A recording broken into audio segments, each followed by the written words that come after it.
يا بيوت الشعر هنيها من صدق الشعور، وخص لأم عبد الإله برقيات محملة بالمحبة والغلا والأمان والسرور. تهنئة مني لها بالوداد مكللة.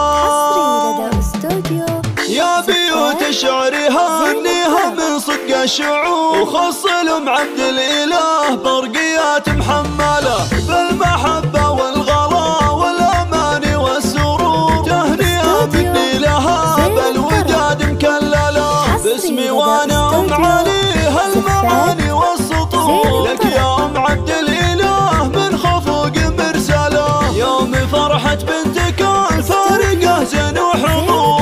جئتك بقاف جديد وتنقت الزله، افرح بفرحة رحاب زيدي نور الحفل نور. فرحتك هي فرحتي والغلا من يجهله، لك محبة عندي والعالم الله دون زور. لك مكانة في خفوق وقدر ومنزله، انت يا ام عبد الإله شيخة بعلى القصور. ساكنة لك قدر عالي وما حد يوصله، فيك عز وطيب واهلك طويلين الشبور. سمعتك بين النساء فايحة ومجملة، والف مبروك الرحاب بالعطور وبالزهور. اجمل واكمل عروسة بحلاها مكملة، بنت مله في دروب الوفا شور ودور. حامد بن صمان رمز الفخر والمرجلة، وان مدحت اخواتها حولها مثل البدور. ام بدر وام صالحة زين كله واكمله، والختام الله يديم السعادة والسرور. تمضي الفرحة علينا سنين مقبلة. يا بيوت الشعر هنيها من صدق الشعور، وخص لأم عبد الإله برقيات محملة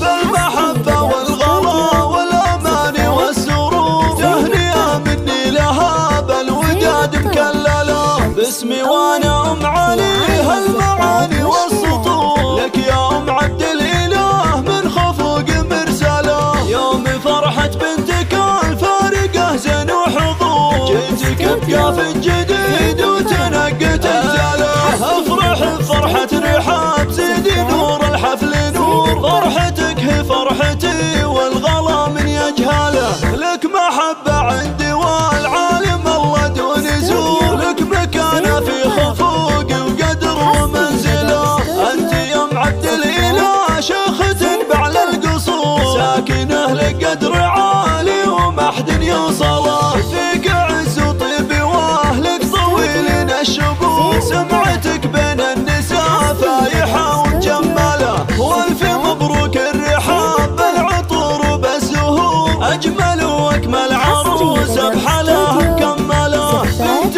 مله في دروب الوفا شور ودور. حامد بن صمان رمز الفخر والمرجلة، وان مدحت اخواتها حولها مثل البدور. ام بدر وام صالحة